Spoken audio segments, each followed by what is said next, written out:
Blood was weeping into his right eye, but it was only a superficial wound. The explosion throughout the ship had taken them by surprise. What had happened? Were they under attack? How damaged was the ship? He put these questions out of his mind, as right now he had a patient who needed his attention. They had been in the firing range practicing ballistics. Rahman Rouhani only ever carried a pistol for defense, but knowing he was likely going to be in situations to use it soon for their mission, he had decided to spend as much time as he could training to use it. He never enjoyed firing it, but he had taken a certain pride in his accuracy and form. Aida, on the other hand, seemed to relish in firing her twin submachine guns in the range. Whenever he was training alongside her, it was when he saw her smile the most. There was a certain wicked quality to that grin that unsettled him, but it also stung his pride when he saw how well she could shoot. Where he took his time to draw his aim, correct his posture, and make carefully aimed shots at the training dummies, 2 in the chest and 1 in the head, she would often draw up both her guns at once and just relish in the carnage that was wrought to the poor mannequins. This wouldn't be so bad if it meant that her shots went wild, but she seemed to manage to place most, if not all of the burst, into the dummies' chests and heads. It amazed him how naturally it seemed to come to her, like an artist with a brush. He mused that it was most likely what others thought of his doctoring skills. He never had to put much thought into treating the wounded on a battlefield. His body would just go into motion and his hands would do their work. His mind would block out explosions, gunfire, and the screams of men and women. It was like a practiced meditation where his total focus was on his work in front of him. That laser focus was now on Aida and her leg. The explosion had erupted from the far wall of the shooting range. It caught a number of the mannequins in the blast and ripped them to shreds, sending shrapnel down the range towards them. As Rouhani had ducked behind one of the waist-high walls, a small piece of shrapnel cut across his head above the right eyebrow. It stung and bled and would likely need stitches, but other than being a nuisance, it wasn't going to cause any grief. If anything, the sting of the pain would only help focus him more. Aida wasn't so lucky. She had been firing from a position on the range where there was no wall, leaving her completely open to the shower of material being blasted like buckshot in their direction. As the explosion erupted, she acted immediately and dived toward the cover of the wall. A few seconds passed as the noise of the blast rang in Rouhani's ears, a constant tone that slowly dissipated as reality came back into the fore. The emergency systems kicked in and sprinkler systems doused any fires, putting them out quickly and effectively. Looking over to Aida, he could see her clutching her leg, a grimace of pain across her face. Rouhani just acted. He bounded over to Aida, his eyes and hands looking for any and all injuries. Upon seeing the piece of shrapnel sticking from her thigh, at least 4 inches in, his hands went into motion, grabbing the auto tourniquet on his medibelt. He placed the small device, a round disc about 2 inches in diameter, onto her thigh above where the shrapnel was buried and pressed the button in its center. 2-inch wide straps flung from either side and connected to one another where they met. A high-pitched whir of motors sounded as the straps were pulled tight, stemming the flow of blood to the wounded leg within a second. The sudden tightening caused a brief pang of intense pain, and Aida flung her arms back to catch her from falling as she arched her back. As soon as the tourniquet was in place, he removed the shrapnel with no small amount of force. This caused a further sudden and intense sharp pain to course through Aida's wound, and she slapped him across the cheek. Rouhani met his gaze with her intense stare and raised a single eyebrow. His cheek already burning red, it wasn't the worst a patient has done to him whilst he tried to save their life. "Sorry, I don't deal with pain very well." Her voice didn't carry much apology in its tone. He looked back to the work at hand, his expression unchanged. He sutured the wound with a device he ran along the length of the gash, seemingly pulling the wound shut and leaving a fresh scar where the skin met. Finally, he rubbed a gel over the area that soothed and cooled. Aida let out a breath at the sudden relief that it brought. Rouhani then released the tourniquet, the straps flying back into the disc, and he pocketed it back onto his belt. As good as new. Well, almost. You aren't going to be able to put any weight on it for a while. He looked up at Aida. She was looking intensely at him, not saying a word. Taking careful notice of her eyes, he realized she was not looking at him, but just past him, at something behind. As Rouhani turned his head, Aida's gun was up and firing, the consecutive rounds pounding in his ear. He could feel the heat from the chamber, burning the cheek that she had slapped earlier. When she released her pressure on the trigger and he could bring his senses back, he saw what had been behind him. A humanoid form in obsidian armor, its legs having two joints like that of a bird, lay dead at the entrance of the shooting range. Its head had been ripped asunder by Aida's submachine gun, but it was still easy for Rahman to identify the creature. Shasvastii, an alien of the Combined, a race used by the evolved intelligence to infiltrate the nations of the human sphere and gather intelligence, sow seeds of misinformation, and, for some, to take human form and work their way into positions of authority. If they were here, that meant they knew about their mission, and the Orpheus was under siege. A look of alarm crossed Rahman's otherwise stoic face at this realization. We need to leave now. He grabbed Aida's arm, slung his own around her back, and lifted her to her feet, supporting her weight with his body. Where are Victor and Trisha? Aida asked as Rahman shifted his weight to better support her. He looked over his wrist computer. Last known position was in security. System diagnostics of the ship report that the engines were targeted. That's why the blast came from where it did. They should be in a better place than us to deal with anything coming right now. Come on, we have to get moving. Rouhani carries Aida past the dead Shasvastii on the ground. Unable to take his eyes off it as they pass, he cannot get the sensation out of his mind that it might not be dead yet and could come after them at any minute. Aida just keeps looking ahead. Unable to use her legs, she relies on Rouhani for support, her arm slung over his shoulder and her free arm gripping her gun tightly. Entering the long corridor, they look down both directions, but see no sign of the invaders. Red lights flash and spin down the length of the corridor, illuminating shadows for brief cycles. Aida turns to look at Rouhani. We have to get off this ship. We are close to the docking bay and my shuttle is there. If we can get a message to the others, we can get off this wreck. Rouhani leans over to his wrist computer. Trish! Victor! Somebody come in! Aida is hurt and we are making our way to the docking bay. If you can hear me, make your way there. We are under assault from Shasvastii. Rouhani shakes his head and lets out a sigh. I don't know if they're listening. Our communications may be jammed. There is no better hacker than Victor, and Trish has more experience than all of us combined with dealing with situations like this. We have to trust that they will get the message and meet us there. For the first time in his experience, Aida looks pleadingly at Rahman. Rahman takes a moment to contemplate the situation, but then nods slowly in agreement. Then we need to get moving before any more of those Shasvastii turn up. There can't be many of them, otherwise we would have been overrun by now. But it won't be long till they know that one of them is down and the rest come looking. Come on then, I can't get there by myself. Rahman braces himself to take Aida's weight, and they make their way down the corridor. Aida works hard to keep them both moving, but her injury is preventing them from making good time. They come to a T-junction, and as they turn the corner, the clang of running feet can be heard on the walkway to the right, getting closer. Knowing that they cannot outrun the Shasvastii, they duck behind a console extended from the wall, hoping to be unseen by the rushing alien.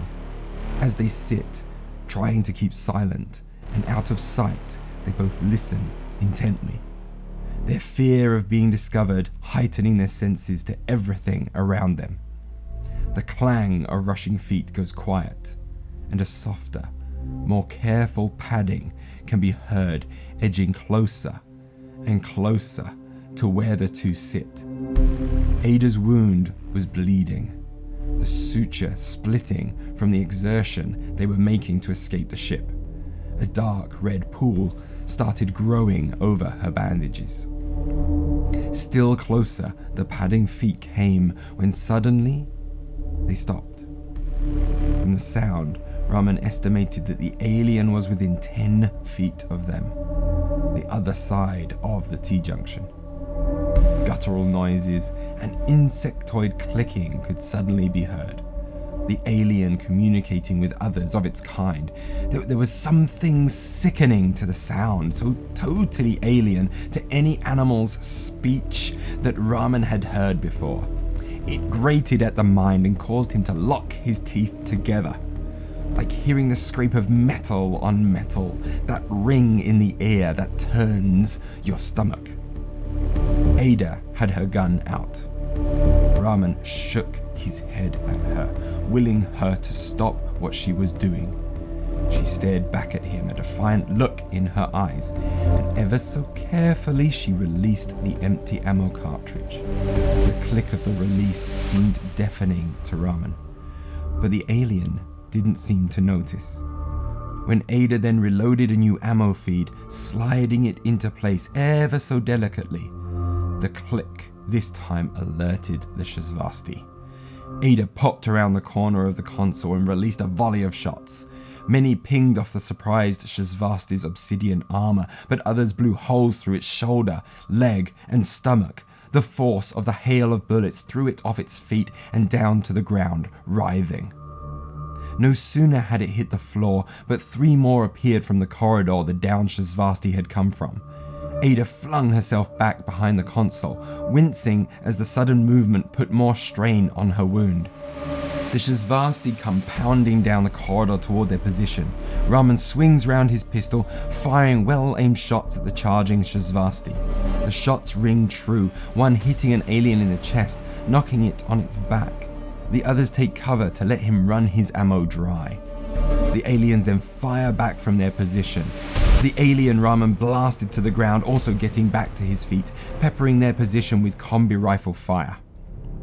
The console, giving them cover, slowly disintegrates to the withering fire from the aliens, pinning the 2 of them without escape, when suddenly a loud hiss and clang is heard, ending the gunfire. Looking tentatively around from what once was a console, Rahman sees that the door at the T-junction had come down, splitting them from the Shasvastii. The door opposite their position hisses open. Aida looks to Rahman for some answers, and he simply responds with a raised, quizzical eyebrow in return. A very loud impact draws their attention back to the door at the junction. This is followed by another, and already the door starts to buckle under the impacts. Rahman doesn't wait another second longer and picks up Aida, who curses through the pain of her leg. Rahman carries Aida limping through the now open door, and they race as fast as they can to go toward the docking bay. A crash is heard behind them. Aida is getting heavier under Rahman's arm, and as he looks down to her, he sees her eyelids flickering, struggling to keep consciousness, let alone carry herself.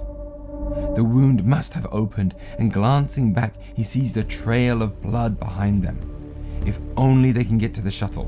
Once off the ship, he can help her, but not before.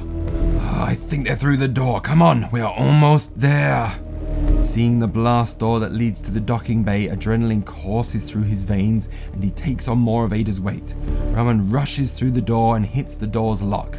The warning siren sounds with flashing yellow lights, and the door slowly closes. Rahman, now exhausted, drops to the floor with Aida. Come on! Come on! Come on! Hearing the sound of the Shasvastii soldiers closing in on their position, it feels like the blast door is taking an eternity. The blast door closes like an iris, closing into an ever-decreasing circle. Just as it is about to close, 2 great claws come through the gap and begin forcing the blast doors open. Something very big is on the other side of that door. Rouhani pulls his pistol and empties a full clip into the claws. They retreat back behind the blast door, and the iris closes shut. Rouhani lets out a breath, closing his eyes and breathing heavily. He's quickly brought out of his lethargy when he hears the impacts from the other side of the blast door. That thing is brute forcing its way in. With the last ounce of strength he has left, Rahman grabs Aida and drags her toward the shuttle.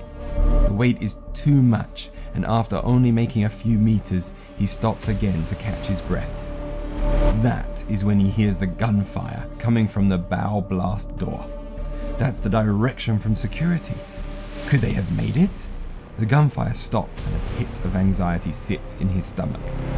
Victor comes running round the corner of the blast door, covering the corridor with his combi rifle. Trish comes running round the corner and screams, "Fire in the hole!" This is then followed by a blast that erupts from the corridor, the flames licking at the corners of the door. Trish returns to a position of cover, but there does not appear to be any resistance, so Victor runs over to Rahman and Aida. "Quick, we don't have much time." He grabs Aida, helping Rahman in carrying her, and continues talking. "They snuck up on us. Just before we got here, I was able to hack the Shasvastii communication network on their ship and introduce a virus to their system. We have a small window of time to book it out of here before they are able to reboot their systems and pursue us." "How long is a small window?" Could be an hour, could be a minute. Hacking an alien system wasn't like anything I've ever done before, so I don't know how well their cybersecurity will deal with the virus. Let's assume we have a minute." The four of them make it onto the ship. Trish looks around the inside of the ship and at Aida, coldly analyzing her surroundings. She then pulls her attention to Rahman. "We need her to fly this thing right now. Bring her back to a conscious state. It could kill her. She's lost a lot of blood. She will die alongside us if we don't leave now." Trisha says it so matter-of-factly, as if either result means little to her. Rahman takes out his med injector and inserts an adrenaline vial. As soon as he injects the concoction directly into Aida's chest, she sits up, taking a breath of air as if she had been drowning. At the exact same time, the blast door can be heard tearing open. Looking down the boarding ramp of the shuttle, Victor sees an alien, 9 feet tall and almost as wide, brute forcing the blast door open. Guys, we really need to be out of here right now." Victor lets off controlled bursts from his combi rifle, but it only seems to anger the creature more, making it tear through faster. Aida sits up at the controls, her face as pale as death. "I will get us flying soon, but we are going to need some cover. Keep those alien bastards back while I get us into the air." Trish and Rahman join Victor at the boarding ramp and help add their firepower to his. The giant alien, the Charantid, a hulking mass of armor and muscle, now stands in the space where the blast door once was, smoke and sparks silhouetting it ominously. The crew's shots bounce harmlessly off its thick armor. It reaches down and in one hand pulls up a rifle the size of a human man. Victor looks on in horror. "Aida, we really need to get out of here right now." "Just give me a minute." "We don't have a minute." Victor continues to rain firepower down, but his panic causes his aim to falter. Trish stands and moves back to the cockpit placidly. Victor looks over to Rahman, who is continuing to place careful shots with his pistol. "Where does she think she is going?" "No clue. Keep firing. I don't want to see what that gun can do." The Charantid, under the hail of fire, brings the great gun to bear. It charges with a green glow until it looks white hot. The released shot blasts into the boarding ramp, turning the impact into a molten crater. Rahman and Victor catch each other's glances, silently confirming that they both still exist. Trish then walks in front of them carrying a large pack. She swings and throws it in the direction of the Charantid, turns and clicks a detonator in her hand. Just as the pack explodes behind them, creating a wall of fire between them and the alien, the ship lurches up. Victor drops his combi rifle, losing it out the open boarding ramp, and grabs hold of the closest handhold to keep his balance. "Damn, I really like that gun!"